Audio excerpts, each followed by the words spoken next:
Hi everyone, we're on to the final steps of our self-portrait. So the next step after you've colored your hair, your eyes, your mouth, your shirt, is we're going to color our skin tone, our skin.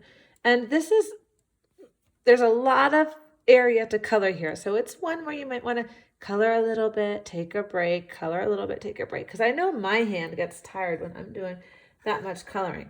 So just like we did for others, see how I have my test paper here?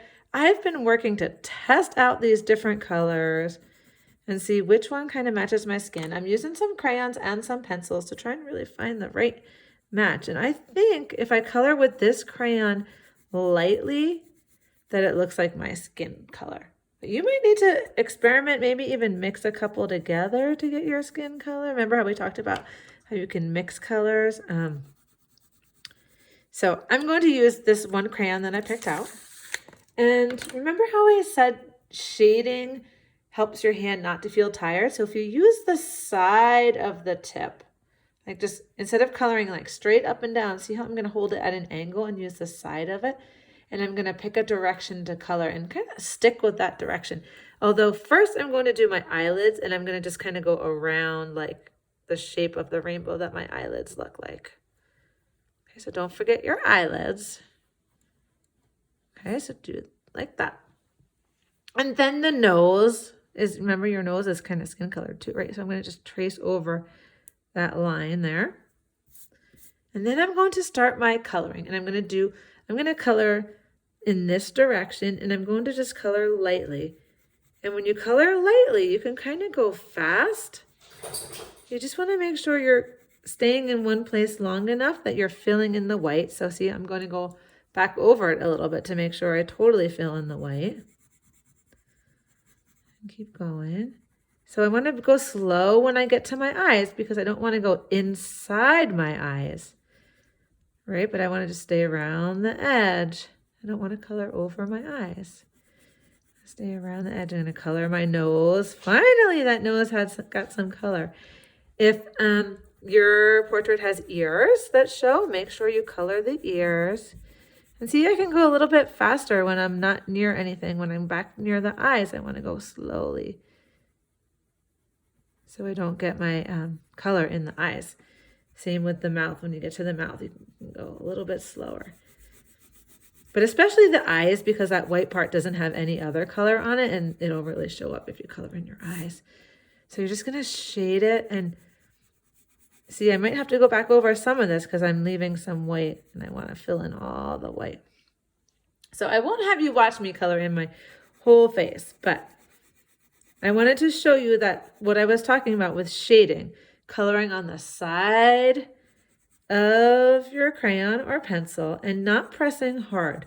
The harder you press, the more tired your hand will get as you're doing this, okay? And then don't forget your neck. So if your neck doesn't have hair next to it, when you get to the edge, you'll want to go nice and slow. Otherwise, your crayon might get out into the white. So you want to, anytime you're at the edge of something or close to another color, you want to go slower so that crayon doesn't get everywhere. So if I don't press hard, my hand can go a lot longer with coloring before getting tired. But then I do have to go back and make sure I fill in all those white spots. Okay, so I'm not going to finish the whole thing. I'm just going to do that little bit. And maybe you can see it a little bit better if I hold it up to you like that. Okay, so I definitely could use to go back and shade in some parts of it. Or I missed some of the white. And that's okay. Sometimes on your first run through, you might not get all the white filled in. And then you go back and add some more color. So you'll want to look at your portrait like that too. Like, should I go back and add a little bit more? Now, after you finish that, we're going to color the background. Now, there's a special way we're going to do that. And maybe you've done that before, but I want you to practice it on a different, this is my test paper, to practice it before you do it on your portrait paper. So do you see this is a crayon that's been peeled? So you want to have like a raw crayon. We call them peeled crayons or crayons on there. So we use them on their side like this instead of the point or anything. So a lot of times in our class, we'd call those crayons on their sides. So they're peeled crayons. And then you put it down on its side like that.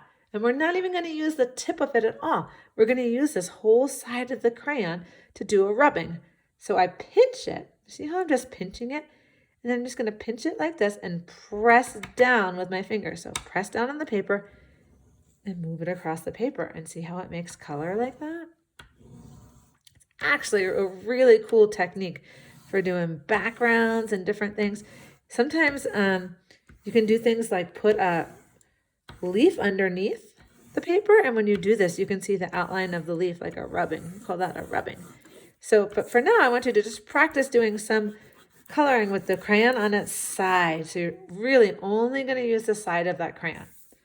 Then, after you've practiced it and you feel comfortable, you're going to come back to your portrait, and your background, so that's all that white space, will get colored in with a crayon on its side. So you're just going to, and sometimes you know what helps is to stand up while you're doing it, because it's easier for your arms to put pressure on. Like right now while I'm doing this, I am standing. And the other thing is you might want to turn your paper or turn your crayon to fit in a tiny spot. But don't switch over to the tip, because then it'll look different. So you want to make sure you're always using your side of your crayon for this.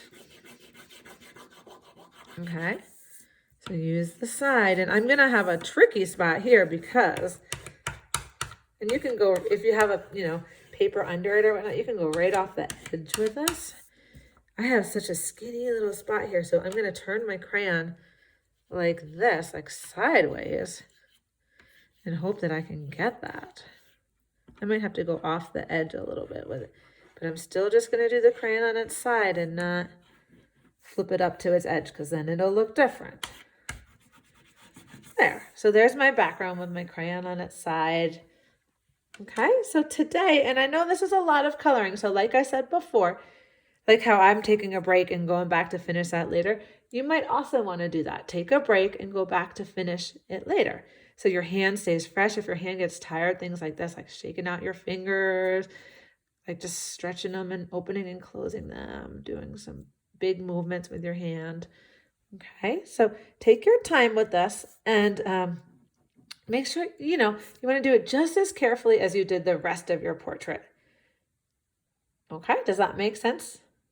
Okay, so today the skin and the background are your last parts to the portrait. Okay, can't wait to see these.